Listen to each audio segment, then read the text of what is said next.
ಈ ಒಂದು ಕಾರ್ಯಕ್ರಮಕ್ಕೆ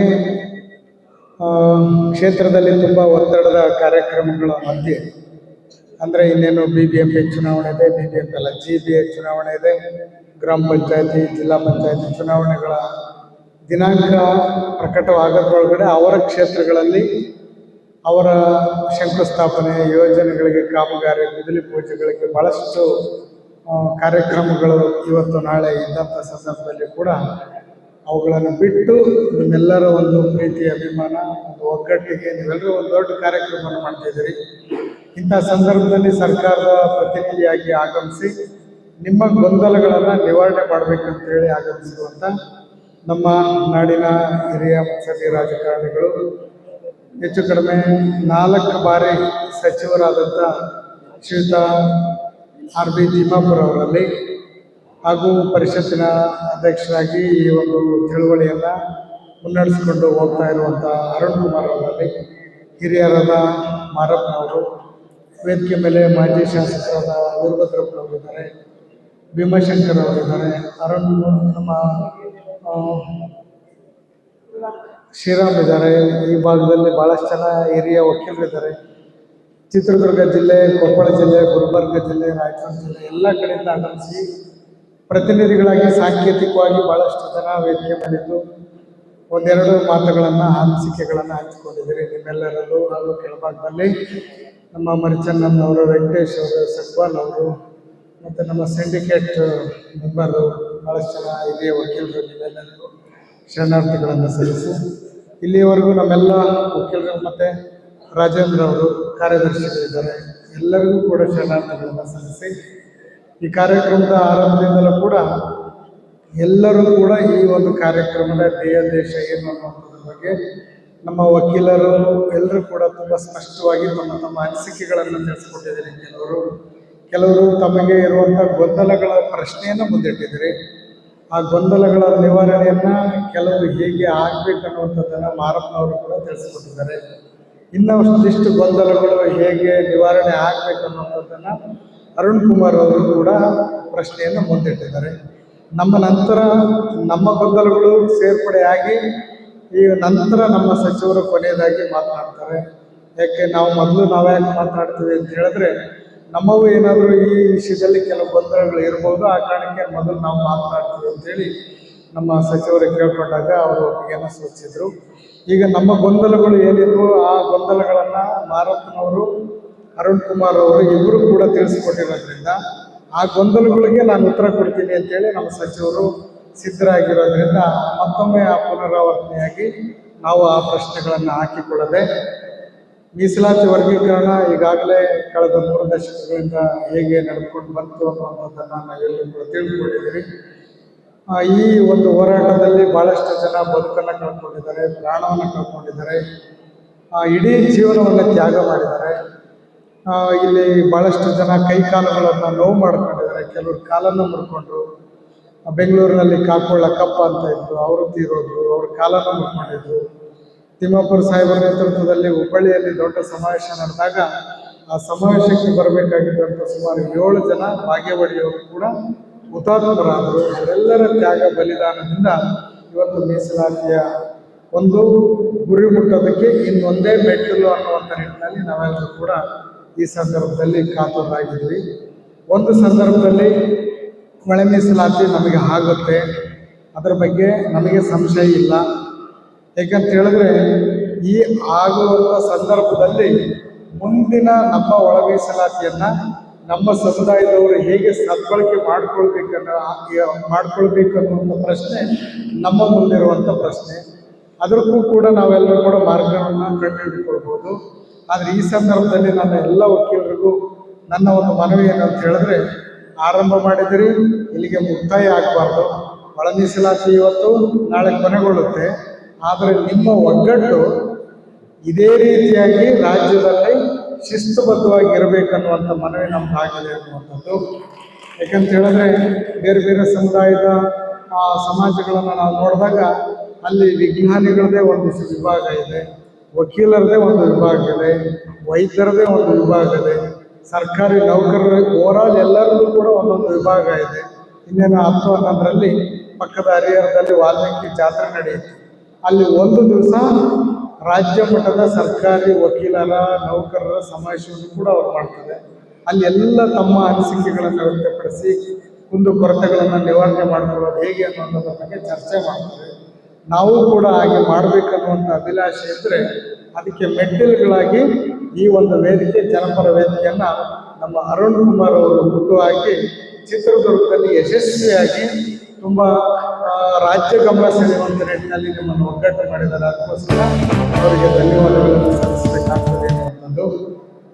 ಈಗಾಗಲೇ ನಮ್ಮ ಚಿತ್ರದುರ್ಗದ ಶ್ರೀಮಠದ ಕಾರ್ಯಕ್ರಮದಲ್ಲೇ ವಿರೋಧ ಪಕ್ಷದ ನಾಯಕರಾಗಿದ್ದರು ಸಿದ್ದರಾಮಯ್ಯನವರು. ಅವರು ಅವತ್ತು ಯಡಿಯೂರಪ್ಪನವರಿಗೆ ಮುಖ್ಯಮಂತ್ರಿಗಳಾದಾಗ ನಾವು ಬೆಂಬಲ ಕೊಡ್ತೀವಿ, ನೀವು ವರ್ಗೀಕರಣ ಮಾಡಿರಿ ಅಂತ ಹೇಳಿದ್ರು. ಆದರೆ ಅವತ್ತು ವಿರೋಧ ಪಕ್ಷದಲ್ಲಿದ್ದರು.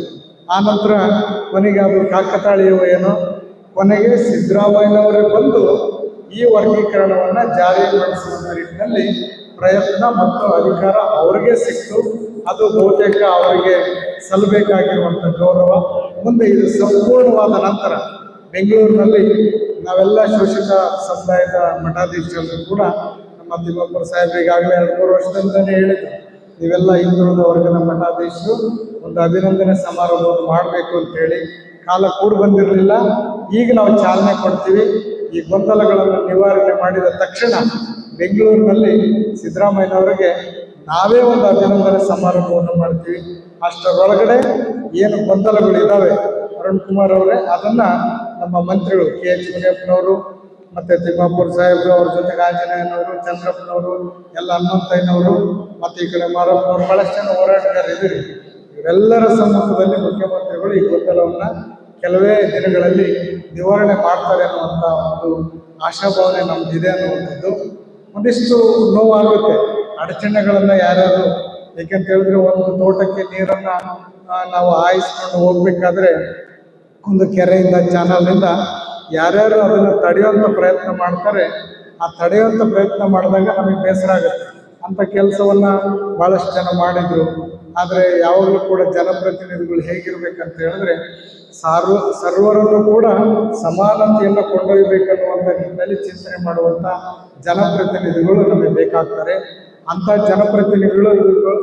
ಜನಪ್ರತಿನಿಧಿಗಳು ಅಕಸ್ಮಾತ್ತಾಗಿ ಜಾತಿಗೆ ಸೀಮಿತವಾಗಿ ಏನಾದರೂ ಚಿಂತನೆ ಮಾಡಿದರೆ ಅದು ಪ್ರಜಾಪ್ರಭುತ್ವ ವ್ಯವಸ್ಥೆಗೆ ಮಾಡುವಂಥ ಒಂದು ಅಗೌರವ ಅಂತೇಳಿ ನಾವು ಭಾವಿಸಬೇಕಾಗ್ತದೆ ಅನ್ನುವಂಥದ್ದು. ಈ ಒಳ ಮೀಸಲಾತಿ ವಿಚಾರದಲ್ಲಿಯೂ ಕೂಡ ಅಂಥ ಒಂದು ಸಂದರ್ಭ ನಿರ್ಮಾಣ ಆಗಿತ್ತು. ಆದರೆ ನಿಮ್ಮೆಲ್ಲರ ಹೋರಾಟ, ಅವರವರ ಸೀಮಿತ ಮಟ್ಟದಲ್ಲಿ ಹೋರಾಟಗಾರರು ಅವ್ರದೇ ಆಗಿರುವಂಥ ಹೋರಾಟವನ್ನು ಮಾಡಿದ್ದಾರೆ. ವಕೀಲರು ನಿಮ್ಮ ಹಂತದಲ್ಲಿ ನೀವು ಹೋರಾಟ ಮಾಡಿದ್ದೀರಿ. ರಾಜಕಾರಣಿಗಳು ಒಳಗಡೆ ಹೇಗೆ ಮಾಡಬೇಕು ಅದನ್ನು ಕೂಡ ತುಂಬ ಮಾಡಿದ್ದಾರೆ. ಹೆಚ್ಚು ಕಡಿಮೆ ನಿಮಗೆ ಅನಿಸಿರುತ್ತೆ, ಈ ಸರ್ಕಾರದಲ್ಲಿ ಒಳ ಮೀಸಲಾತಿ ಯಾವುದೇ ಕಾರಣಕ್ಕೂ ಜಾರಿಗೊಳ್ಳಲೇಬಾರದು ಅನ್ನುವಂಥ ನಿಟ್ಟಿನಲ್ಲಿ ಕೆಲವು ತಾಂತ್ರಿಕವಾಗಿರುವಂಥ ಅಡೆತಡೆಗಳನ್ನು ಪಕ್ಕದ ರಾಜ್ಯಗಳಲ್ಲಿ ಸುಗಮವಾಗಿ ಒಳ ಮೀಸಲಾತಿ ಜಾರಿಗೊಂಡರೂ ಕೂಡ ಇಲ್ಲಿ ಯಾವುದೋ ಒಂದು ದತ್ತಾಂಶ ಅಂತ ಮುಂದಿಟ್ಟರು, ಇನ್ಯಾವುದೋ ಕಾರಣಗಳನ್ನು ಮುಂದಿಟ್ಟರು. ಆದರೆ ನಮ್ಮ ಮುನಿಯಪ್ಪನವರು ಮತ್ತು ತಿಮ್ಮಾಪುರ ಅವರು ಬಹಳಷ್ಟು ಬುದ್ಧಿವಂತಿಕೆಯಿಂದ, ಬಹಳಷ್ಟು ಶ್ರಮಪಟ್ಟು ಯಾವ ಸಂದರ್ಭದಲ್ಲಿ ಮುಖ್ಯಮಂತ್ರಿಗಳು ಭೇಟಿ ಮಾಡ್ತಿದ್ರು, ಯಾವ ಸಂದರ್ಭದಲ್ಲಿ ಉಪಮುಖ್ಯಮಂತ್ರಿಗಳನ್ನು ಭೇಟಿ ಮಾಡ್ತಿದ್ರು, ಅವರ ವಿಶ್ವಾಸವನ್ನು ಗಳಿಸ್ಕೊಳ್ತಾ ಇದ್ರು.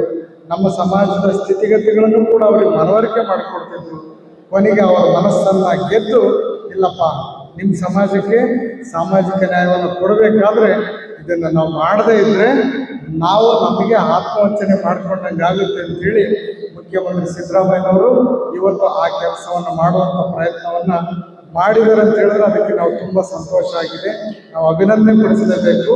ಒಂದಿಷ್ಟು ಗೊಂದಲಗಳಿದ್ದಾವೆ, ನಮಗೂ ಕೂಡ ಗೊಂದಲ ಇತ್ತು. ಒಂದು ಸಂದರ್ಭದಲ್ಲಿ ಎಡಕ್ಕೂ ತಗೋಬೋದು, ಬಲಕ್ಕೂ ತಗೋಬೋದು ಅನ್ನುವಂಥ ಅರುಣ್ ಕುಮಾರ್ ಅವ್ರ ಮಾತನ್ನು ಏನು ಹೇಳಿದರು ಅದನ್ನು ನಮ್ಮ ಮಾರಪ್ಪನವ್ರು ಹೇಳಿದರು. ಹಿಂದಿನ ಕಮಿಷನರು ಮಣಿವಣ್ಣನಿದ್ರು, ಆ ಸಂದರ್ಭದಲ್ಲಿ ಅದನ್ನು ನಿವಾರಣೆ ಮಾಡಿದ್ದಾರೆ ಅನ್ನುವಂಥ ಮಾತನ್ನು ಹೇಳಿದರು. ನಮಗೆ ಭಾಳ ಸಂತೋಷ ಆಯಿತು. ಈಗ ಪರಿಪೂರ್ಣವಾಗಿ ಅದು ಜಾರಿಗೊಳ್ಳಬೇಕು. ಭಾಳಷ್ಟು ಜನಕ್ಕೆ ಗೊಂದಲ ಇದೆ. ಏನಂತ ಹೇಳಿದ್ರೆ ಗವರ್ನರ್ ಅವರು ವಾಪಸ್ ಕಳಿಸ್ಬಿಟ್ಟಿದ್ದಾರೆ, ಅಲ್ಲಿ ಯಾವುದೋ ಒಂದು ಕಾರಣದ ಕೈ ಕೆಲಸ ಮಾಡಿರ್ಬೋದು ಅನ್ನುವಂಥದ್ದು. ಆದರೆ ಗವರ್ನರ್ ಅವರು ತಿರಸ್ಕಾರ ಮಾಡಿಲ್ಲ. ಗವರ್ನರ್ ಅವರು ಕೆಲವು ಕಾರಣಗಳನ್ನು ಸ್ಪಷ್ಟೀಕರಣ ಕೇಳಿದ್ದಾರೆ. 3 ಆಯೋಗದಲ್ಲಿಯೂ ಕೂಡ ಈ ಹಿಂದುಳಿದಿರುವಂಥ ಸಮುದಾಯ ಅಲೆಮಾರಿ ಸಮುದಾಯಗಳು ಸೇರ್ಕೊಂಡವ್ರಿಗೆಲ್ಲರಿಗೂ ಕೂಡ ಒಂದೊಂದು ಪರ್ಸೆಂಟ್ ಇತ್ತು. ಅದನ್ನು ಯಾಕೆ ಇದರೊಳಗಡೆ ಸೇರ್ಪಡೆ ಮಾಡಿದ್ರಿ ಮತ್ತು ಈ ಒಂದು ಗೊಂದಲ ಇದೆಯಲ್ಲ ಇದ್ರ ಬಗ್ಗೆ ನೀವು ಸ್ಪಷ್ಟೀಕರಣ ಕೊಡಿ ಅನ್ನುವಂಥ ಮಾತನ್ನು ಅವರು ಕೇಳಿದರು. ಬಿಟ್ಟರೆ ಅವರು ಕೂಡ ಯಾವುದೇ ಕಾರಣಕ್ಕೂ ತಿರಸ್ಕಾರ ಮಾಡಿಲ್ಲ ಅನ್ನುವಂಥ ಮಾಹಿತಿ ನನಗಿದೆ. ಇಷ್ಟರ ಮಧ್ಯೆ ನಮ್ಮ ಸಹೋದರ ಬೇರೆ ಬೇರೆ ಸಮುದಾಯಗಳವರು ನೀವು ತಿರಸ್ಕಾರ ಮಾಡಿದ್ದೇ ಸರಿ, ಯಾವುದೇ ಕಾರಣಕ್ಕೂ ಸಹಿ ಮಾಡಬಾರ್ದು ಅಂತೇಳಿ ಗವರ್ನರ್ ಅವರಿಗೆ ಈಗಾಗಲೇ ಒಂದು ಮನವಿಯನ್ನು ಕೊಟ್ಟಿರೋದನ್ನು ಮಾಧ್ಯಮಗಳಲ್ಲಿ ನೀವು ನೋಡಿದ್ರಿ. ನಾವು ಕೂಡ ಸರ್ಕಾರದಿಂದ ಮತ್ತೊಮ್ಮೆ ನೀವು ಸ್ಪಷ್ಟೀಕರಣ ಕೊಟ್ಟು ಗವರ್ನರ್ ಅವರಿಗೆ ವಾಪಸ್ ಕಳಿಸಿದ ನಂತರ ನಾವು ತಿಮ್ಮಾಪುರ ಅವ್ರನ್ನ ಕರ್ಕೊಂಡು ಹೋಗ್ತೀವಿ ಮತ್ತು ಬೇರೆ ಬೇರೆ ಹೋರಾಟಗಳನ್ನೆಲ್ಲರೂ ಕರ್ಕೊಂಡು ಹೋಗಿ ಗವರ್ನರ್ ಅವರಿಗೆ ಕನ್ವಿನ್ಸ್ ಮಾಡಿ ನೀವು ಇದಕ್ಕೆ ಒಂದು ಅಧಿಕೃತ ಮುದ್ರೆಯನ್ನು ಒತ್ತಬೇಕಂತೇಳಿ ಮನವಿ ಮಾಡಬೇಕನ್ನುವಂಥ ಆಲೋಚನೆ ನಮ್ಮದು ಇದೆ. ಹಾಗಾಗಿ ಸರ್ಕಾರದವರು ಇದಕ್ಕೆ ಬೇಗ ಸ್ಪಷ್ಟೀಕರಣವನ್ನು ಕೊಡುವ ಮೂಲಕ ಮುಂದಿನ ದಿನಗಳಲ್ಲಿ ಮುಂದಿನ ವಾರ ಶಿವರಾತ್ರಿ ಬರುತ್ತೆ, ಆಮೇಲೆ ಯುಗಾದಿ ಹಬ್ಬ ಬರುತ್ತೆ. ನಾವೆಲ್ಲರೂ ಕೂಡ ಇಷ್ಟು ವರ್ಷ ಮೈಗೆ ಎಣ್ಣೆ ಹಚ್ಕೊಳ್ಳದೆ ಯುಗಾದಿ ಮಾಡಿದ್ದೀವಿ. ಆದರೆ ಮುಂದೆ ನಾವು ಪರಿಪೂರ್ಣವಾಗಿ ತಲೆಗೆ ಎಣ್ಣೆ ಹಚ್ಕೊಂಡು ಯುಗಾದಿ ಹಬ್ಬ ಮಾಡೋದಕ್ಕೆ ನಮ್ಮ ಸರ್ಕಾರದ ಮಂತ್ರಿಗಳು, ನಮ್ಮ ಸಮುದಾಯದವರು, ತಿಮ್ಮಾಪುರವರು ಮತ್ತು ಮುನಿಯಪ್ಪನವರು ಒಳಗಡೆ ಇರುವಂಥವರು ಆ ಕೆಲಸವನ್ನು ಮಾಡ್ತಾರೆ ಅನ್ನುವಂಥ ಭರವಸೆ ನಮಗಿದೆ. ನೀವು ಯಾರಿಗೂ ಕೂಡ ಆತಂಕ ಬೇಡ. ಅವರು ಆ ಕೆಲಸವನ್ನು ನಮಗೆ ಹೊರಗಡೆ ಅವರೆಲ್ಲೂ ಹೇಳ್ತಾ ಇಲ್ಲ. ಕೆಲವನ್ನ ಸಾಧನೆ ಮಾಡಬೇಕಾದ್ರೆ ಬಹಿರಂಗವಾಗಿ ಕೆಲವನ್ನು ಹೇಳಬೇಕಾಗುತ್ತೆ, ಕೆಲವನ್ನ ಆಂತರಿಕವಾಗಿ ಇಟ್ಕೊಂಡೆ ಕೆಲಸ ಮಾಡಬೇಕಾಗುತ್ತೆ. ಇವರಿಬ್ಬರು ಕೂಡ ಆಂತರಿಕವಾಗಿ ಮನಸ್ಸಲ್ಲಿಟ್ಕೊಂಡು ಈ ಸಮಾಜಕ್ಕೆ ನಮ್ಮ ಕಾಲದಲ್ಲಿ ಇದೇನಾದರೂ ಜಾರಿಗೊಳ್ಳದೆ ಹೋದರೆ ಮುಂದಿನ ದಿನಮಾನಗಳಲ್ಲಿ ಈ ಸಮುದಾಯ ನಮ್ಮನ್ನು ಕ್ಷಮಿಸಲ್ಲ ಅನ್ನುವಂಥ ಒಂದು ಅರ್ಥವನ್ನು ಮಾಡಿಕೊಂಡು ಅವರು ಈ ಕೆಲಸವನ್ನು ಭಾಳ ಬೇಗ ಮಾಡುವಂಥ ಒಂದು ಆಶಾಭಾವನೆ ನಮಗಿದೆ ಅನ್ನುವಂಥದ್ದು ಇಷ್ಟು ಸಾಂಕೇತಿಕವಾಗಿ ಮಾತನಾಡುವಂಥ ಸಂದರ್ಭದಲ್ಲಿ ವ್ಯಕ್ತಪಡಿಸುತ್ತಾ ನಮ್ಮ ಅರುಣ್ ಕುಮಾರ್ ಅವರು ಭಾಳಷ್ಟು ವಕೀಲರನ್ನು ಸಂಘಟನೆ ಮಾಡಿದ್ರು. ನೀವು ಅಲ್ಲಿರುವಂಥ ಪ್ರತಿಯೊಬ್ಬ ವಕೀಲರು ಹೇಗಿರಬೇಕು ಅಂತೇಳಿ ನಾವು ಬಯಸ್ತೀವಿ ಅಂತ ಹೇಳಿದ್ರೆ ರಾಜ್ಯ ಅಷ್ಟೇ ಅಲ್ಲ, ಒಂದೇನು ರಾಷ್ಟ್ರ ಮಟ್ಟದ ಒಂದು ವಕೀಲರಾಗಿ ನೀವೆಲ್ಲರೂ ಕೂಡ ಬೆಳಗಬೇಕನ್ನುವಂಥ ಒಂದು ಕನಸು ನಮ್ಮದಿದೆ ಅನ್ನುವಂಥದ್ದು. ಇಂದಿನ ನಮ್ಮ ನಾರಾಯಣ ಸ್ವಾಮಿ ಅವರು ಹರೀಶ್ ಯಾಳುವೆ ಅವ್ರ ಬಗ್ಗೆ ಹೇಳ್ತಾ ಇದ್ರು, ನಾನು ಅವ್ರಿಗೆ ಭೇಟಿ ಮಾಡಬೇಕು, ಇದ್ರ ಬಗ್ಗೆ ಅವ್ರು ಯಾರೋ ಮೆಹರಾನ್ ಅವ್ರಿಗೆ ಭೇಟಿ ಮಾಡಬೇಕು, ಈಗೆಲ್ಲ ಮಾತಾಡ್ತಾ ಇದ್ರು. ನಮ್ಮ ಸಮುದಾಯದ ವಕೀಲರುಗಳು ಆ ಮಟ್ಟಕ್ಕೆ ಬೆಳಿಬೇಕನ್ನುವಂಥ ಒಂದು ಆಸೆ ಆಕಾಂಕ್ಷೆಗಳು ನಮ್ಮೆಲ್ಲರಿಗೂ ಕೂಡ ಇದೆ. ಆ ನಿಟ್ಟಿನಲ್ಲಿ ನೀವು ವಿದ್ವತ್ತನ್ನು ಗಳಿಸ್ಕೊಂಡು ನೀವು ಬೆಳಿಬೇಕು. ಜಾತಿ ಮೀರಿದಂಥ ವಕೀಲರುಗಳು ನೀವು ಆಗಬೇಕು. ಹೈಕೋರ್ಟ್ನ ವಕೀಲರುಗಳಾಗಬೇಕು, ಕೋರ್ಟಿನ ವಕೀಲರುಗಳಾಗಬೇಕು. ಆನಂತರ ನಮ್ಮ ಸಮಾಜದಿಂದ ಸತ್ಕಾರವನ್ನು ನೀವು ಪಡ್ಕೊಳ್ಬೇಕನ್ನುವಂಥ ಒಂದು ಆಶಾಭಾವನೆ ನಮ್ಮದಿದೆ. ಆ ನಿಟ್ಟಿನಲ್ಲಿ ಇವತ್ತು ನೀವೆಲ್ಲರನ್ನು ನೋಡೋದು ತುಂಬ ಸಂತೋಷ ಆಗುತ್ತೆ. ಯಾರೋ ವಕೀಲರುಗಳು ಒಂದಿಷ್ಟು ಜನ ನಮ್ಮ ಚಿತ್ರದುರ್ಗದಲ್ಲಿ ಕಂಡ್ರು, ದಾವಣಗೆರೆ ಕಂಡ್ರು, ಧಾರವಾಡದಲ್ಲಿ ಕಂಡ್ರು ಅನ್ನುವಂಥದ್ದಲ್ಲ. ಇಡೀ ರಾಜ್ಯದಲ್ಲಿ ಒಂದು ಕಡೆ ನೀವು ಸೇರ್ಕೊಂಡಿದ್ದೀರಿ ಅಂತ ಹೇಳಿದ್ರೆ ಈ ಸೇರುವಂಥ ಕೆಲಸ ಮೊದಲಾಗಬೇಕು. ಸಂಘಟನೆ ಒಗ್ಗಟ್ಟು ಯಾವಾಗ ಬರುತ್ತೆ ಅಂತ ಹೇಳಿದ್ರೆ ನೀವೇನೋ ಒಗ್ಗಟ್ಟಾಗಿ ಚುನಾವಣೆಯನ್ನು ಗೆದ್ರಿ ಅಂತಲ್ಲ, ಚುನಾವಣೆಯಲ್ಲಿ ಸೋಲನ, ಆದರೆ ಒಬ್ಬರ ಮುಖವನ್ನು ಒಬ್ಬರು ನೋಡುವಂಥ ಕೆಲಸವನ್ನು ಮೊದಲು ಮಾಡಬೇಕು. ಇವತ್ತು ನೀವು ಅಕ್ಕಪಕ್ಕ ಕುತ್ಕೊಂಡು ನೀವು ಯಾವ ಊರಿಂದ ಬಂದಿದ್ದೀರಿ, ನೀವು ಈ ಊರಿಂದ ಬಂದಿದ್ದೀರಾ, ನಿಮ್ಮ ಕೆಲಸ ಏನು, ನೀವು ಯಾವ ದರ್ಜೆಯಲ್ಲಿದ್ದೀರಿ, ಇದನ್ನು ತಿಳ್ಕೊಳ್ಳುವಂಥ ಒಂದು ವೇದಿಕೆ ನಿರ್ಮಾಣ ಮಾಡಿಕೊಂಡಿದ್ದೀರಲ್ಲ, ಇದಕ್ಕೆ ನಾವು ಧನ್ಯವಾದಗಳನ್ನು ಸಲ್ಲಿಸಬೇಕಾಗತ್ತೆ. ನಮ್ಮ ವಕೀಲರ ವೇದಿಕೆ ಹೇಗಿರ್ಬೇಕಂತ ಹೇಳಿದ್ರೆ ಬೇರೆ ಬೇರೆ ನೌಕರರಿಗೂ ಕೂಡ ಈ ಮಾದರಿ ಅವರಿಗೆ ಸಂದೇಶ ಹೋಗ್ಬೇಕು. ಸಂಘಟನೆ ಮಾಡೋದು ಭಾಳ ಕಷ್ಟ, ನಾವು ಶಿಸ್ತನ್ನು ಕಲಿಬೇಕು. ಶಿಸ್ತು ಹೇಗಿರ್ಬೇಕು ಅಂತ ಹೇಳಿದ್ರೆ ನಾವು ವೇದಿಕೆ ಮೇಲೆ ಹೋಗ್ತೀವೋ ಅಥವಾ ವೇದಿಕೆ ಮೇಲೆ ಇದೀವೋ ಅನ್ನೋಂಥದ್ದು ಮುಖ್ಯ ಅಲ್ಲ, ನಾವು ಎಲ್ಲಿದ್ದೀವಿ, ಯಾವ ರೀತಿ ಶಿಸ್ತನ್ನು ಕಲಿತೀವಿ ಅನ್ನೋಂಥದ್ದು ಭಾಳ ಮುಖ್ಯ. ಆ ನಿಟ್ಟಿನಲ್ಲಿ ಒಂದು ಸಂಘಟನೆ ಮಾಡೋದು ಭಾಳ ಕಷ್ಟ. ಭಾಳ ಸುಲಭವಾಗಿ ನಾವು ಬಂದು ಕೂತ್ಕೊಂಡು ಬಿಡ್ಬೋದು, ಏನು ಸಮಯಕ್ಕೆ ಸರಿಯಾಗಿ ಆರಂಭ ಮಾಡಿಲ್ಲ, ಮೈಕ್ ಸರಿಯಾಗಿಲ್ಲ, ಊಟ ವ್ಯವಸ್ಥೆ ಇಲ್ಲ ಅಂತೇಳಿ. ಆದರೆ ನಿಮ್ಮನ್ನೆಲ್ಲ ಒಂದು ಕಡೆಗೆ ಕೂರಿಸಿ ಕರೆತರುವಂಥ ಪ್ರಯತ್ನ ಇದೆಯಲ್ಲ, ಅದು ಸಾಮಾನ್ಯದ ಮಾತಲ್ಲ. ಒಂದು ಕುಟುಂಬದಲ್ಲೇ ನೀವು ಯಾರು ಒಗ್ಗಟ್ಟಾಗಿರೋದಿಲ್ಲ, ಒಂದು ಗೃಹ ಪ್ರವೇಶಕ್ಕೆ ಬರೋಲ್ಲ, ಮದುವೆಗೆ ಬರೋದಿಲ್ಲ. ಮದುವೆ ಕರೀರಿ, ನನ್ನ ತಂಗಿಗೆ ಇದ್ಯಾವುದೋ ಕಡಿಮೆ ರೇಟಿನ ಸೀರೆ ಕೊಡ್ಸಿರ ಅಂತೇಳಿ ತಂಗಿ ಮುಗಿಸ್ಕೊತಾರೆ, ನನಗಿದು ಯಾವುದೋ ಉಂಗುರ ಕೊಟ್ಟಿಲ್ಲ ಅಂತೇಳಿ ಅಣ್ಣ ಮುಗಿಸ್ಕೊತಾರೆ, ಮಾವನಿಗೆ ಇನ್ಯಾವುದೋ ಒಳ್ಳೆ ಸ್ಥಾನಮಾನ ಕೊಟ್ಟಿಲ್ಲ ಅಂತೇಳಿ ಆತ ಮುಗಿಸ್ಕೊತಾರೆ. ತಡ ಆಯ್ತು ಕಣಪ್ಪ, ಅರ್ಜೆಂಟಾಗಿ ವಾಟ್ಸಪ್ಪಲ್ಲಿ ಕಳಿಸ್ತೀನಿ, ಕಾರಣ ಅಂತ ಹೇಳಿದ್ರೆ ನನಗೆ ಮನೆ ಬಂದು ಕರೆದಿಲ್ಲ ಅಂತೇಳಿ ಅವ್ರು ಮುನ್ಸ್ಕೊಂತಾರೆ. ಅಂಥದ್ರಲ್ಲಿ ಇಡೀ ರಾಜ್ಯನ ಸಂಘಟನೆ ಮಾಡಬೇಕಲ್ಲ, ಎಷ್ಟು ದೊಡ್ಡ ಕೆಲಸ. ಹಾಗಾಗಿ ಯಾವಾಗಲೂ ಕೂಡ ಮುಂದೆ ನಿಂತವರಿಗೆ ಒಂದಿಷ್ಟು ಆರೋಪ, ಪ್ರತ್ಯಾರೋಪ, ತಿರಸ್ಕಾರ, ಅವಮಾನ ಎಲ್ಲ ಬರುತ್ತೆ. ಅದನ್ನೆಲ್ಲ ಸೇರಿಸಿಕೊಂಡು ಮುಂದೆ ಹೋಗುವಂತಾನೆ ನಾಯಕ. ಆ ಕೆಲಸವನ್ನು ಅರುಣ್ ಕುಮಾರ್ ಮಾಡ್ತಾರಂತ ನಾನು ಅಂದ್ಕೊಂಡಿದ್ದೀನಿ. ಧೃತಿಗೆಡಬಾರ್ದು. ನಮ್ಮ ಸಮುದಾಯದ ವಿಶೇಷ ಹೆಂಗಿರುತ್ತೆ ಅಂತ ಹೇಳಿದ್ರೆ, ಒಂದು ಕಾರ್ಯಕ್ರಮ ಮಾಡಿ ಮುಗಿಯೋಷ್ಟೊತ್ತಿಗೆ ಇನ್ನು ಜೀವನ ಪರ್ಯಂತ ಸಮಾಜದ ಕೆಲಸಕ್ಕೆ ಹೋಗ್ಬಾರ್ದಪ್ಪ ಅನ್ನೋ ಮಟ್ಟಕ್ಕೆ ಬೇಸರ ಮಾಡೋಂಥ ಸಂದರ್ಭ ನಮ್ಮಲ್ಲಿ ಇರುತ್ತೆ. ಅದು ಗೊತ್ತಲ್ಲ. ಹಾಗಾಗಿ ನೀವು ಅದಕ್ಕೆ ಮನಸ್ಸನ್ನ ನೀವೇನಾದರೂ ಶುಭಗೊಳಿಸ್ಕೊಂಡು ನೀವೇನಾದರೂ ಧೃತಿಗೆಟ್ರೆ ಈ ಕೆಲಸ ಮಾಡೋಕ್ಕಾಗಲ್ಲ. ಹಾಗಾಗಿ ನಿಮ್ಮ ಯಶಸ್ಸಿನ ಹೆಜ್ಜೆಗಳು ಮುಂದೆ ನಡೆದಂಥ ಸಂದರ್ಭದಲ್ಲಿ ನಿಮ್ಮನ್ನು ಯಾರು ಒಂದಿಷ್ಟು ಕಾಲೆಳೆಯುವಂಥ ಕೆಲಸ ಅಥವಾ ಬೇರೆ ಬೇರೆ ಕೆಲಸ ಆಗಿರುತ್ತೆ, ಅವರೆಲ್ಲರೂ ಇಲ್ಲಪ್ಪ ನಾವೇನೋ ಮಾಡೋಕೆ ಹೋದ್ವಿ, ಮುಂದೆ ಏನೋ ಒಂದು ಒಳ್ಳೆ ಕೆಲಸ ಆಗ್ತಿದೆ, ಮುಂದೆ ನಾವು ಇವ್ರಿಗೆ ಕೈ ಜೋಡಿಸೋಣ ಅಂತ ಬಂದ್ಬಿಡ್ತಾರೆ. ಹಾಗೆ ಮುಂದೆ ಎಲ್ಲರೂ ಕೂಡ ಅಂಬೇಡ್ಕರ್ ಅವರ ಮಾತನ್ನು ನೀವೆಲ್ಲರೂ ಕೂಡ ಅಳವಡಿಸ್ಕೊಂಡಿದ್ದೀರಿ. ನಾವು ನಮ್ಮ ರಥವನ್ನು ಮುಂದೆ ಅವ್ರು ಹೇಳಿದಾಗೆ ಮುಂದೆ ಎಳೆಯೋದಕ್ಕೆ ಕೈ ಜೋಡಿಸ್ತೀವಿಲ್ಲ ಗೊತ್ತಿಲ್ಲ, ಆದರೆ ಹಿಂದೆಳೆಯುವಂಥ ಪ್ರಯತ್ನವನ್ನು ಮಾಡೋದು ಬೇಡ. ವಕೀಲರ ಶಕ್ತಿ ನಮ್ಮ ಸಂವಿಧಾನದ ಶಕ್ತಿ. ವಕೀಲರ ಶಕ್ತಿ ಇದೆಯಲ್ಲ, ಇದು ಬಹಳ ದೊಡ್ಡ ಶಕ್ತಿ. ಹಾಗಾಗಿ ನಮ್ಮ ಸಮಾಜಕ್ಕೆ ಇದು ಒಂದು ಗಟ್ಟಿಯಾಗಿರುವಂಥ ಶಕ್ತಿ ಆಗಬೇಕಾದ್ರೆ ನಿಮ್ಮೆಲ್ಲರ ಒಗ್ಗಟ್ಟು ಭಾಳ ಅಗತ್ಯವಾಗಿ ಬೇಕಾಗ್ತದೆ ಅನ್ನುವಂಥದ್ದು. ಆ ಹಿನ್ನೆಲೆಯಲ್ಲಿ ನೀವೆಲ್ಲರೂ ಪೂರಕವಾಗಿ ನಡ್ಕೊಳ್ಳಿ ಅನ್ನುವಂಥ ಮಾತನ್ನು ಈ ಸಂದರ್ಭದಲ್ಲಿ ವ್ಯಕ್ತಪಡಿಸಿ, ಒಂದು ವಾರದಿಂದಲೂ ಕೂಡ ಅರುಣ್ ಕುಮಾರ್, ರಾಜೇಂದ್ರ ಅವರು ಮತ್ತು ಅವ್ರ ಸಂಘಟಕರೆಲ್ಲರೂ ಕೂಡ ಭಾಳಷ್ಟು ಜನ, ಯಾರು ಹನುಮೇಶ್, ಇನ್ನು ಯಾರು ಮಾರಪ್ಪನವರ ಸಂಘದಲ್ಲಿ ಅರುಣ್ ಕುಮಾರ್ ಮತ್ತು ನಮ್ಮ ಕೊಪ್ಪಳದ ಹುಡುಗರೆಲ್ಲ ಬಂದಿದ್ದಾರೆ, ನಾಗೇಶ್ ನಾಗ್ಲಿಂಗ್ ಅವರು ಎಲ್ಲರೂ ಕೂಡ ಭಾಳಷ್ಟು ಜನ ಇದ್ದೀರಿ. ನೀವೆಲ್ಲರೂ ಕೂಡ ಇದೇ ರೀತಿಯ ಒಗ್ಗಟ್ಟಿನ ಮಾಡಿ ಅನ್ನುವಂಥ ಮಾತನ್ನು ಈ ಸಂದರ್ಭದಲ್ಲಿ ವ್ಯಕ್ತಪಡಿಸಿ, ಮುಂದಿನ ಕಾರ್ಯಕ್ರಮಗಳಲ್ಲಿ ನಿಮ್ಮೆಲ್ಲರಿಗೂ ವೇದಿಕೆ ಬರುತ್ತೆ. ಸ್ವಾಮೀಜಿಗಳೊಬ್ಬರು ಬಿಟ್ಟು, ಯಾಕಂತ ಹೇಳಿದ್ರೆ ನಾವಿರೋದೇ 3-4 ಜನ, ನೀವು ಇನ್ನೊಂದಿಷ್ಟು ಜನ ಸ್ವಾಮೀಜಿಗಳು ಮಾಡಿದಾಗ ಅವ್ರಿಗೂ ಒಂದೊಂದು ವೇದಿಕೆ ಬರುತ್ತೆ. ನಿಮ್ಗೆಲ್ಲರಿಗೂ ಕೂಡ ವೇದಿಕೆ ಕಲ್ಪಿಸುವಂಥ ಕೆಲಸವನ್ನು ನಮ್ಮ ಶ್ರೀಮಠ ಮಾಡುತ್ತೆ. ನಮ್ಮಲ್ಲಿ ಹಲವಾರು ಜನ ಸ್ವಾಮೀಜಿಗಳಿದ್ದಾರೆ. ಅವರೆಲ್ಲರನ್ನು ಕೂಡ ಒಗ್ಗಟ್ಟು ಮಾಡುವಂಥ ಕೆಲಸವನ್ನು ನಾವು ಮಾಡಬೇಕನ್ನುವಂಥ ಆಲೋಚನೆಯಲ್ಲಿದ್ದೀವಿ. ನಿಮಗೆ ತಿಳಿದಿದೆ, ಚಿತ್ರದುರ್ಗದ ಒಂದು ಮಠ ಇದೆ, ಹಿರಿಯೂರಲ್ಲಿ ಒಂದು ಮಠ ಇದೆ ಅನ್ನುವಂಥ ಭಾವನೆ ನಿಮಗಿದೆ. ನಮ್ಮಲ್ಲಿ ಹೆಚ್ಚು ಕಡಿಮೆ ಒಂದು 15 ಜನ ಮಠಾಧೀಶರಿದ್ದಾರೆ. ಕೆಲವರು ಪರಂಪರೆ ಬೇರೆ ಬೇರೆ, ಕೆಲವು ಸನ್ಯಾಸ ಪರಂಪರೆ, ಕೆಲವು ಕುಟುಂಬ ಪರಂಪರೆ, ಆದರೆ ಅವರೆಲ್ಲರೂ ಕೂಡ ಸಾಮಾಜಿಕವಾಗಿ ಕೆಲಸವನ್ನು ಮಾಡ್ತಾ ಇರ್ತಾರೆ. ಅವರೆಲ್ಲರನ್ನು ಕೂಡ ನಾವು ಗೌರವಿಸುವಂಥ ಕೆಲಸ ಮತ್ತು ಅವರನ್ನು ಸಮಾಜಕ್ಕೆ ಬಳಸಿಕೊಳ್ಳುವಂಥ ಕೆಲಸವನ್ನು ನಾವು ಮಾಡಬೇಕಾಗಿದೆ. ಸಮಾಜಕ್ಕೆ ನಾವೊಬ್ಬರೇ ಇದು ಮಾಡ್ತೀವಿ ಅಂತ ಹೇಳಿದ್ರೆ ಅದು ತಪ್ಪಾಗುತ್ತೆ. ಅದು ಯಾರು ಕೂಡ ಒಗ್ಗಟ್ಟು, ಈ ಹಸ್ತದಲ್ಲಿ 5 ಬೆರಳುಗಳಿದ್ದಾವೆ, ಇದರಲ್ಲಿ ಒಂದು ಚಿಕ್ಕದಿದೆ, ಒಂದು ಉಗ್ರ ಇದೆ, ಒಂದು ಮಧ್ಯ ಇದೆ, ಒಂದು ತೋರು ಬೆರಳಿದೆ, ಒಂದು ಹೆಬ್ಬೆರಳಿದೆ. ಇವೆಲ್ಲವೂ ಒಗ್ಗಟ್ಟಾದ್ರೆ ಮಾತ್ರ ಮುಷ್ಟಿಗೆ ಶಕ್ತಿ ಬರುತ್ತೆ. ಆ ಮುಷ್ಟಿಗೆ ಶಕ್ತಿ ಬರೋಕೆ ಆದರೆ ನಾವು ನೀವೆಲ್ಲರೂ ಕೂಡ ನಾನು ದೊಡ್ಡವನು ನೀನು ಚಿಕ್ಕವನು ಅನ್ನೋಂಥ ಭಾವನೆ ಬರಬಾರ್ದು. ನಾವೆಲ್ಲರೂ ಕೂಡ ಒಗ್ಗಟ್ಟಾಗಿದ್ದಾಗ, ಅದು ಒಂದು ಮುಷ್ಟಿಯಾದಾಗ ಈ ಸಮಾಜಕ್ಕೆ ಒಂದು ಗಟ್ಟಿತನದ ಶಕ್ತಿ ಬರುತ್ತೆ. ಆ ಶಕ್ತಿಯ ಮೂಲಕ ಈ ಸಮಾಜವನ್ನು ಉನ್ನತ ಮಟ್ಟಕ್ಕೆ ಕೊಂಡೊಯ್ಯುವಂಥ ಕೆಲಸಕ್ಕೆ ನಾವು ನೀವೆಲ್ಲರೂ ಕೂಡ ಮುಂದಾಗೋಣ ಅನ್ನೋ ಮಾತನ್ನು ಈ ಸಂದರ್ಭದಲ್ಲಿ ವ್ಯಕ್ತಪಡಿಸಿ, ಧಾರವಾಡದ ವಕೀಲರು ಎಲ್ಲರೂ ಕೂಡ ಈ ವೇದಿಕೆ, ಈ ಕಾರ್ಯಕ್ರಮಕ್ಕೆ ತುಂಬ ಬೆಂಬಲ ಕೊಟ್ಟಿದ್ದೀರಿ ಅಂತೇಳಿ ನನಗೆ ಮಾಹಿತಿ ಇದೆ. ನಮ್ಮ ಚಿತ್ರದುರ್ಗದಲ್ಲಿ ಕೂಡ ನಮ್ಮ ಜಯಪ್ಪನವರು ಮಾತನಾಡಿದ್ರು. ಅವರೆಲ್ಲರೂ ಇದಕ್ಕಿಂತ ತುಂಬ ದೊಡ್ಡ ಮಟ್ಟದಲ್ಲಿ, ಅದು ಮಧ್ಯ ಕರ್ನಾಟಕ ಆಗುತ್ತೆ. ಆ ಮಧ್ಯ ಕರ್ನಾಟಕ ಆಗಿರೋದ್ರಿಂದ ಚಿತ್ರದುರ್ಗದಲ್ಲಿ ಭಾಳಷ್ಟು ಜನ ವಕೀಲರು ಇದ್ದಾರೆ. ಸುಮಾರು ಒಂದು 200 ಜನ ಇರಬೇಕು. ಹೌದಾ ಜಯಪ್ಪ? 200 ಜನ ಇದ್ದಾರೆ. ನಮ್ಮ ಎಲ್ಲ ಜಿಲ್ಲೆನಲ್ಲೂ ಒಂದು 200 ಜನ ಇರಬೇಕು. ಅವಾಗ ನೋಡಿ ನೀವು ನಮ್ಮ ದೊಡ್ಡೇರಿಯವರು ಮತ್ತು ಬರಿಚಿನ್ನಮ್ಮನವರಿಗೆ ಓಟು, ನಮ್ಮ ಓಟನ್ನ ನಾವೇ ಹಾಕಿ ಅವ್ರಿಗೆ ಗೆಲ್ಲಿಸ್ಬೋದು.